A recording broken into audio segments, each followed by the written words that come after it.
Kisah penggugah jiwa. Abu Sufyan bin Harb, mertua Rasulullah. Abu Sufyan bin Harb al-Qurashi al-Umawi. Ia memeluk Islam pada penaklukan kota Mekah, dan setelah itu ia menjadi muslim yang taat yang baik keislamannya. Setelah memeluk Islam, ia turut serta di perang Hunain dan perang Yarmuk menghadapi Romawi. Allah muliakan Abu Sufyan dengan menjadi salah seorang sahabat Rasulullah, bahkan menjadi mertua beliau. Dan di masa tuanya, beliau mengalami kebutaan. Nama dan nasab.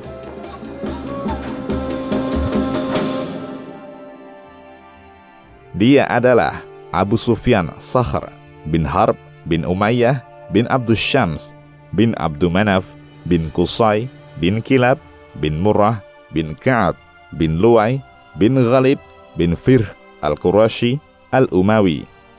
Ia dilahirkan 10 tahun sebelum tahun gajah dan memeluk Islam jelang peristiwa Fathu Makkah atau saat Fathu Makkah.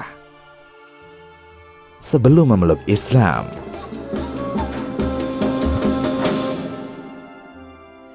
di perang Uhud, Abu Sufyan adalah pemimpin pasukan kafir Quraisy Mekah. Di perang ini, kafir Quraisy berhasil memukul mundur kaum muslimin. Sebenarnya, Abu Sufyan bukanlah ahli strategi perang yang sampai mengalahkan kemampuan militer Rasulullah.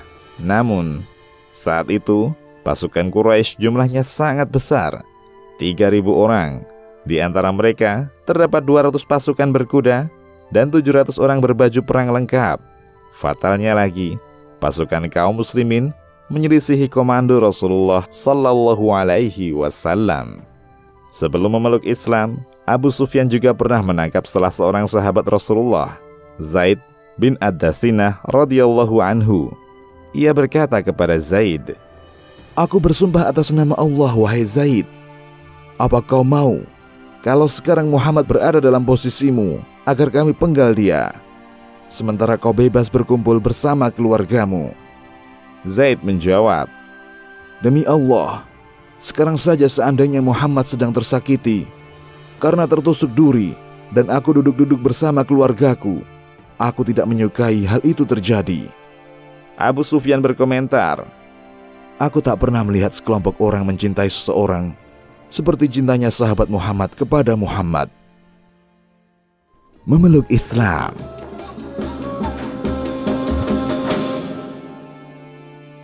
Dalam perjalanan Fathu Makkah, saat Rasulullah tiba di Maru Zahran, Abbas bin Abdul Muttalib berkata, "Wahai orang-orang Quraisy, kalau Muhammad berhasil masuk Mekah dengan cara kekerasan sebelum kalian meminta jaminan keamanan, itu adalah kehancuran untuk Quraisy selama-lamanya."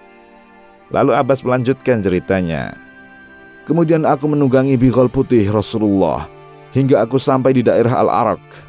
Aku bergumam, mudah-mudahan aku bertemu seorang pencari kayu atau pengumpul susu atau seseorang yang memiliki keperluan di Mekah, sehingga mereka bisa membawa pesanku, memberi kabar kepada penduduk Mekah tentang posisi Rasulullah saat ini.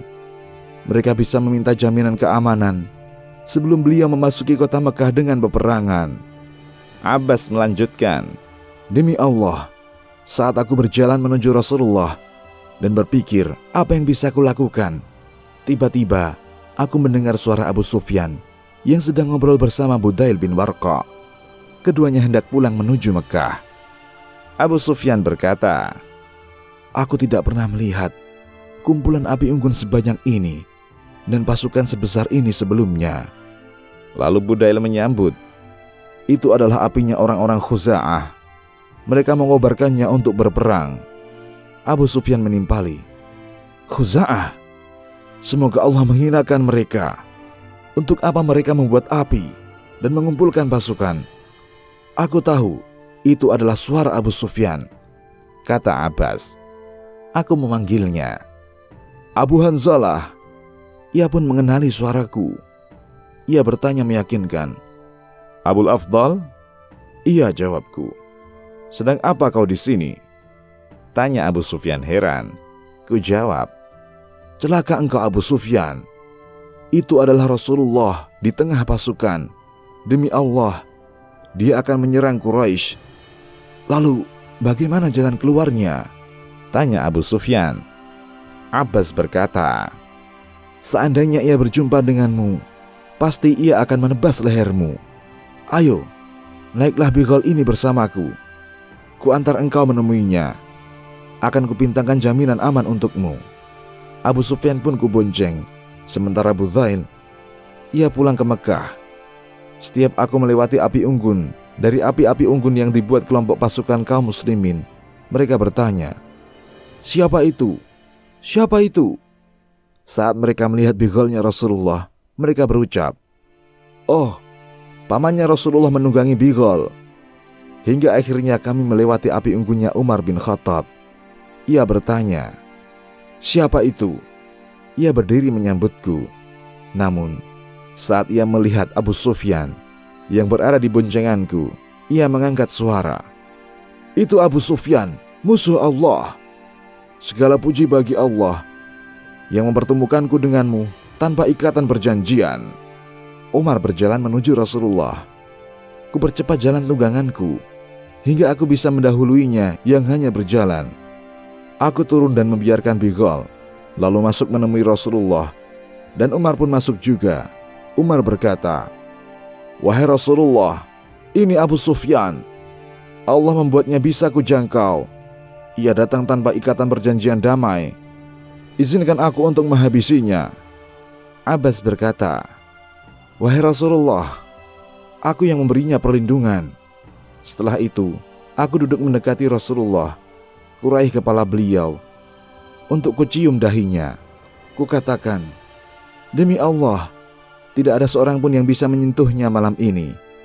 Umar terus berbicara. Lalu kukatakan, tenanglah Umar, demi Allah, kalau seandainya dia Abu Sufyan ini berasal dari Bani Adi bin Ka'ab, yakni kabilahnya Umar, tentu kau tak akan sengotot ini. Tapi kau tahu, dia ini seorang dari Bani Abdul Manaf, kerabat Rasulullah dan Abbas. Menanggapi ucapanku, Umar berkata, tenang Abbas, demi Allah, keislamanmu di hari engkau memeluk Islam itu lebih membahagiakanku dibanding seandainya ayahku memeluk Islam. Karena aku tahu keislamanmu lebih membahagiakan Rasulullah dibanding Al-Khattab memeluk Islam. Rasulullah menengahi, bawalah dia Abbas. Besok pagi bawa dia kembali menemuiku. Aku pun membawa Abu Sufyan menginap bersamaku. Pagi harinya aku bersegera membawanya menemui Rasulullah. Tatkala melihat Abu Sufyan, Rasulullah berkata, celaka kau ini Abu Sufyan. Belumkah datang waktunya bagimu untuk bersaksi tidak ada Tuhan yang layak disembah kecuali Allah? Belumkah datang saatnya kau bersaksi aku ini utusan Allah? Abu Sufyan berkata, demi ayah dan ibuku, betapa sabar dan mulianya Anda. Sampai sekarang masih ada keraguan di hatiku. Abbas yang geram menimpali, celaka kau ini Abu Sufyan. Engkau mau tidak memeluk Islam dan bersaksi tidak ada Tuhan yang benar kecuali Allah, dan Muhammad adalah utusan Allah sebelum kutebas lehermu. Abbas geram karena keduanya berteman dekat. Semalam Abbas sudah membelanya habis-habisan dari Umar dan melobi Rasulullah untuk menjaganya, padahal ia adalah seorang yang paling keras permusuhannya kepada Rasulullah Sallallahu Alaihi Wasallam. Namun Rasulullah masih bersikap tenang dengannya. Setelah semua itu, ia malah meresponnya dengan ucapan tersebut. Ucapan Abbas tadi membuat Abu Sufyan tersadar. Ia pun bersyahadat dengan syahadat yang tulus dan memeluk Islam. Sifat Abu Sufyan yang membuatnya menjadi pemimpin Quraisy. Pertama, ia memiliki kecerdasan, ketenangan, dan visi yang baik dalam membaca situasi. Hal itu bisa terlihat dari strateginya saat berhasil menghindarkan kafilah dagang Quraisy dari sergapan kaum muslimin di Perang Badar. Kedua, keberanian. Hal ini terlihat di Perang Hunain. Saat kaum muslimin kocar-kacir di awal perang, Abu Sufyan tidak gentar, tetap kokoh di medan tempur. Ketiga, berkarakter sebagai leader. Ia tidak senang terlihat rendah diri. Ia senang orang-orang bernaung dengannya. Karakter ini terlihat saat penaklukan kota Mekah, dan Nabi tidak mencelanya karena sifat ini. Keempat, pelit. Pelit di sini bukan berarti dia tidak suka berderma. Hanya saja ia mau mengeluarkan hartanya kalau pamornya semakin meningkat. Sifat ini adalah sifat masyarakat jahiliyah secara umum. Lalu Islam datang meluruskannya, menjadikan kedermawanan mereka karena Allah semata. Bersama Rasulullah.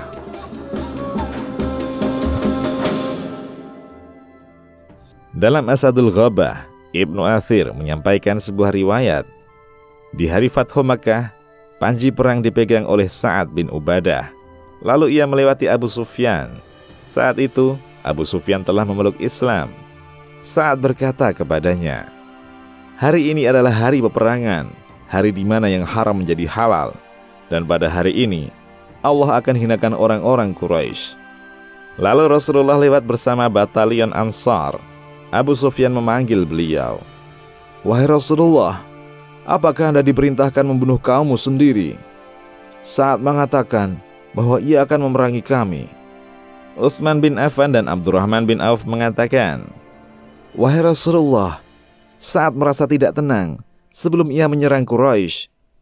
Bisa jadi ini dikarenakan apa yang telah dilakukan Quraisy terhadap Rasulullah, dan Sa'ad bin Ubadah adalah seorang Ansar yang sangat menyayangi Rasulullah.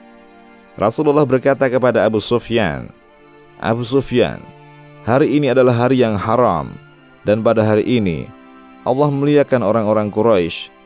Lalu Nabi mengambil panji perang dari tangan Sa'ad dan menyerahkannya kepada anaknya, Qais bin Sa'ad bin Ubadah. Bersama putrinya, Ummul Mukminin Ummu Habibah radhiyallahu anha. Di antara istri Rasulullah sallallahu alaihi wasallam adalah Ummu Habibah Ramlah binti Abu Sufyan. Saat belum memeluk Islam, Abu Sufyan pernah datang ke kota Madinah. Kedatangannya dalam rangka meminta maaf kepada Rasulullah karena orang-orang Quraisy melanggar salah satu klausul perjanjian Hudaybiyah. Mereka memerangi orang-orang Khuza'ah yang merupakan sekutu Rasulullah di Mekah. Abu Sufyan datang dalam rangka ingin memperbarui lagi perjanjian yang telah ternodai itu. Ia pun mengunjungi rumah putrinya, Ummu Habibah, berharap agar sang putri melobi suaminya. Sampai di rumah putrinya, ternyata putrinya pun tak mengizinkan sang ayah duduk di karpet rumahnya, karena karpet itu adalah karpet Rasulullah, sementara ayahnya masih dalam keadaan musyrik. Wafatnya.